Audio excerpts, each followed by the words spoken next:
প্রিয় শিক্ষার্থীরা, তোমরা কেমন আছো? আশা করি হয়তো তোমরা ভালো আছো। আজকে তোমাদেরকে পড়াবো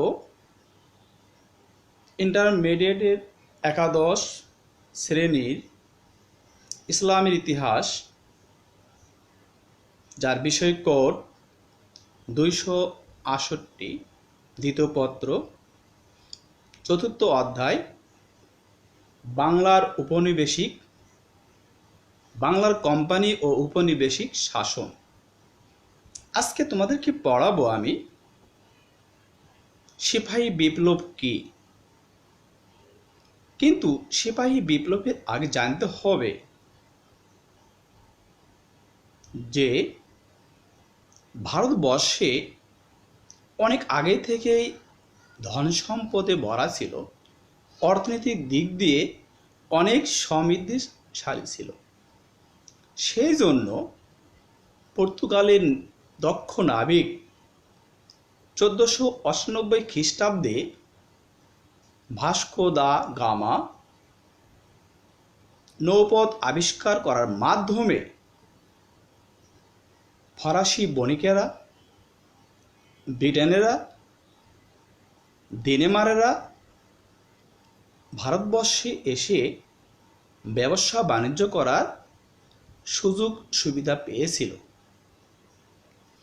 কিন্তু ইংরেজ বাহিনী 1600 খ্রিস্টাব্দে পূর্ব দিকে, ভারতের দক্ষিণ পূর্ব দিকে এশিয়ায় ভারতবর্ষে প্রথম ব্যবসা করার জন্য একটা কোম্পানি গঠন করে। সেই কোম্পানির নাম দেয় ইস্ট ইন্ডিয়া কোম্পানি। এই কোম্পানির সুবিধার্থে আস্তে আস্তে ইংরেজ বাহিনী বাংলা ও ভারতবর্ষের ওপর ক্ষমতা বৃদ্ধি পেতে থাকে। 1608 খ্রিস্টাব্দে কোম্পানির চুক্তি নবায়ন করে। এরই পরিপ্রেক্ষিতে ইংরেজ বাহিনী দীর্ঘ দিন পরে বাংলার নবাব সিরাজউদ্দৌলা 1757 খ্রিস্টাব্দে ভাগীরথী নদীর তীরে তাকে পরাজিত করে। পরাজিত করার মাধ্যমে বাংলার জনগণ মীর জাফর আলী খান বেঈমান মীর জাফরের কারণে বাংলার সর্বশেষ নবাব ইংরেজ বাহিনীর হাতে পরাজিত বরণ হয়। ইংরেজ বাহিনী আস্তে আস্তে ক্ষমতা বৃদ্ধি পেতে থাকে। এরই সুবাদে আস্তে আস্তে বাংলা ভারতবর্ষের সিপাহীগণ আস্তে আস্তে আন্দোলনে মেতে ওঠে। সিপাহী বিপ্লবের অনেকগুলো কারণ আছে। যেমন আমরা দেখি রাজনৈতিক একটা কারণ, রাজনৈতিক কারণে সিপাহী বিপ্লব হয়েছিল। যেমন ইংরেজদের গভর্নর লর্ড ডালহৌসি শর্ত বিলোপ একটা নীতি অবলম্বন জারি করে, যে কোনো হিন্দু রাজা যদি বৈধ সন্তান না রেখে উত্তরাধিকারী নিয়োগ না করে, যদি ওই রাজা মারা যায়, তাহলে তার রাজত্ব ইংরেজ বাহিনীর হাতে চলে যাবে। একটা নীতি, শর্ত বিলোপ নীতি। একটা কারণ, যখন ইংরেজরা এদেশের ওপর ইস্ট ইন্ডিয়া কোম্পানি পরিচালনা করে, তখন এদেশে মোগল শাসন ব্যবস্থা প্রচলন ছিল। মোগল বংশের সর্বশেষ শাসক দ্বিতীয় বাহাদুর শাহকে দিল্লি থেকে তারা ক্ষমতাচ্যুত করে। এ একটা সিপাহী বিপ্লবের রাজনৈতিক কারণ। আমরা দেখি সামরিক কারণ। সামরিক কারণ হলো ইংরেজ বাহিনীর সিপাহী আর ভারতবর্ষের সিপাহীগণ ভারতবর্ষের সিপাহীদেরকে সবসময় বিরূপ আচরণ করত। এমনকি 3,20,000 সিপাহীদের মধ্যে দেশীয় সিপাহীদের মাত্র 98 লক্ষ পাউন্ড বেতন দিত। কিন্তু ইংরেজ বাহিনীর সিপাহীদের জন্য মাত্র 51,000 সিপাহীদের বেতন দিত 56,68,000 পাউন্ড। এমনকি রীতি ছিল যে ব্রাহ্মণ সিপাহীদের সমুদ্র পাড়ি দিয়ে তারা যুদ্ধে অংশগ্রহণ করতে নিষিদ্ধ ছিল তাদের ধর্মীয় বেলায়। কিন্তু ইংরেজ বাহিনী 1850 সালে সেই নীতি অবলম্বন বিলুপ সাধন করে পরিবর্তন করে তাদেরকে বিদেশে সমুদ্র পাড়ি দিয়ে যুদ্ধ করার জন্য পরিচালনা করত। সর্বদিক দিয়ে এদেশের সিপাহীগণকে হেয় প্রতিপন্ন করত। অর্থনৈতিক দিক দিয়ে যে কোনো ব্যাপারে এদেরকে ভালোভাবে দেখতে তারা পারে নাই। একটা কারণ আছে, অর্থনৈতিক কারণ। এদেশের শিল্প অর্থনৈতিক আগে থেকেই খুব উন্নতিশালী ছিল। এদেশ ভরা শস্য শ্যামলা, অনেক ধন সম্পদ এদেশে উৎপন্ন হতো। কিন্তু ইংরেজগণ ওদের দেশ থেকে পণ্য আমদানি করে এই দেশের শিল্পকে ধ্বংস করত। ওই দেশ থেকে পণ্য আনার পরে এই দেশের শিল্প কৃষক যারা আছে তারা আস্তে আস্তে এই শিল্পকে তারা অবলম্বন করতে পারে নাই। সেজন্য এদেশের অর্থনৈতিক ক্ষেত্রে অনেক ক্ষেত্রে মানুষ অবহেলিত ছিল। আরেকটা কারণ, এদেশের থেকে সোনা, হীরা, রূপা, এমনকি ইস্পাত ওরা ইংরেজ দেশে ব্রিটেনে পাচার করত। পাচার করা সুবাদে এই ভারতবর্ষে অনেক ক্ষেত্রে অর্থনৈতিক দিক দিয়ে দুর্বল হয়ে যেত। একটা কারণ আছে সিপাহী বিপ্লবের, আমরা বলি, তোমরা ভালো করে মনোযোগ দিয়ে শোনো, যে সামাজিক কারণ। এদেশের সিপাহীদের সাধারণ জনগণকে ওরা অনেক ক্ষেত্রে মদ্যপান করাতো, নারী নিয়ে বারামখানা গঠন করত, অনেক কুসংস্কার বন্ধ করত, মানুষজনকে এমনভাবে অত্যাচারিত করত সামাজিক দৃষ্টিকোণ থেকে যে সমাজের সমস্ত মানুষ, ভারতবর্ষের সমস্ত মানুষ মনে মনে ফুঁসে উঠত। একটা কারণ বলি, সংক্ষেপে বলি তোমাদেরকে, ধর্মীয় কারণ।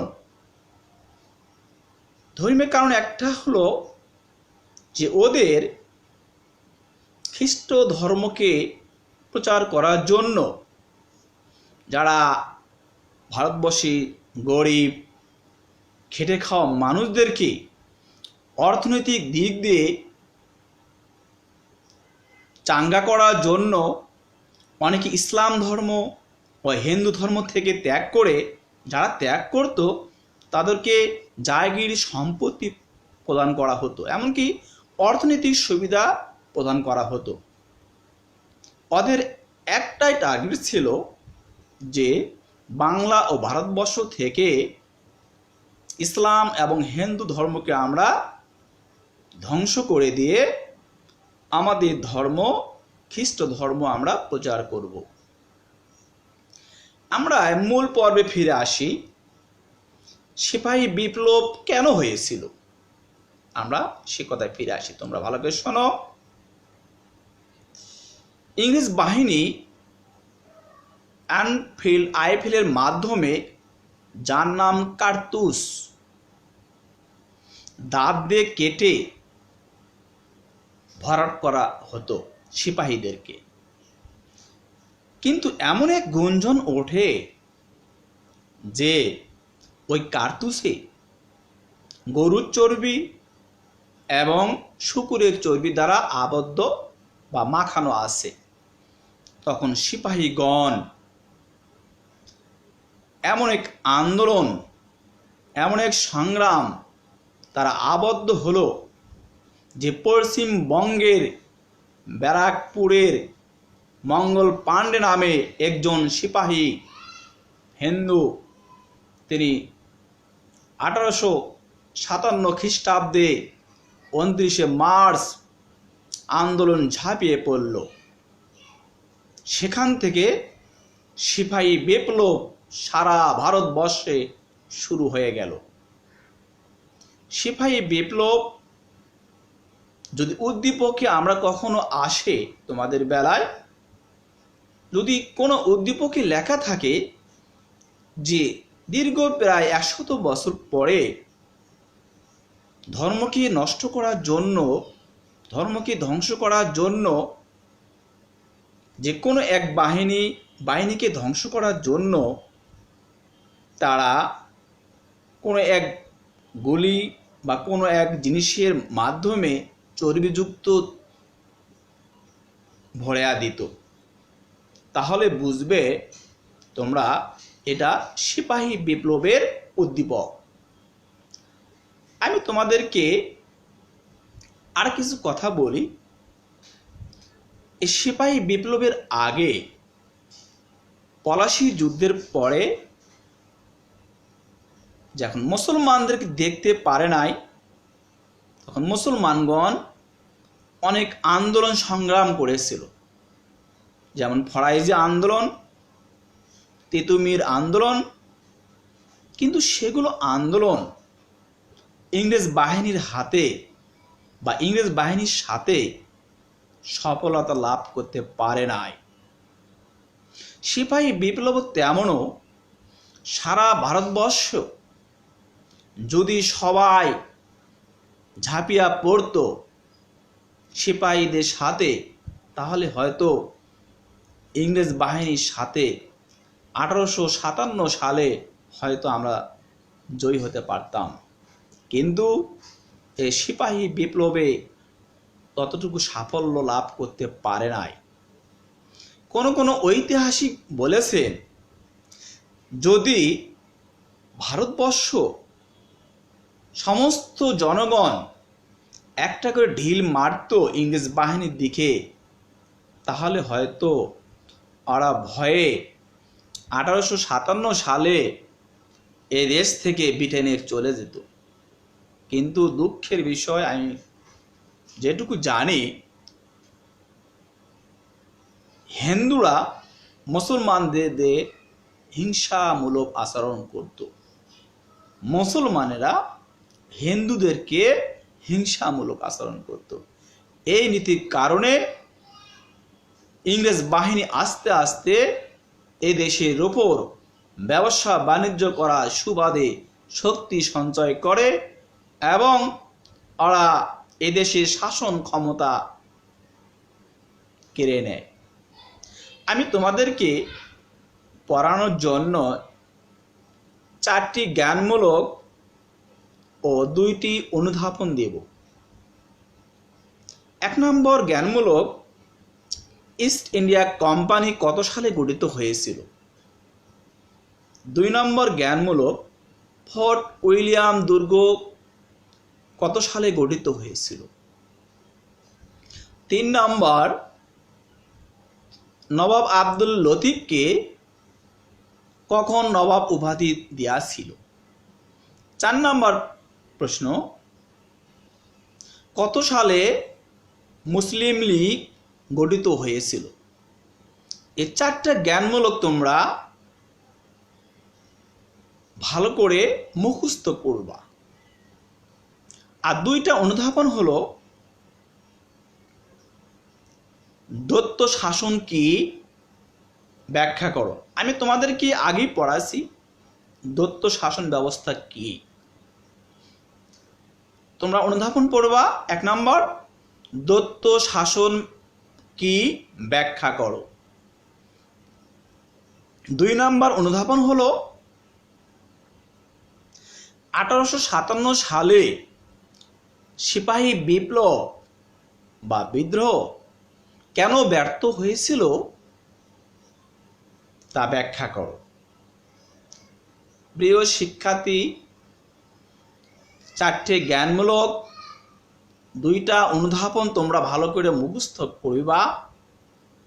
আর সর্বশেষ একটা কথা বলি, কোভিড-19 জন্য তোমরা বারবার সাবান দিয়ে 20 সেকেন্ড অন্তত হাত ধোয়া। সবাই আমার জন্য দোয়া করবা, আমিও তোমাদের জন্য দোয়া করব। আল্লাহ হাফেজ।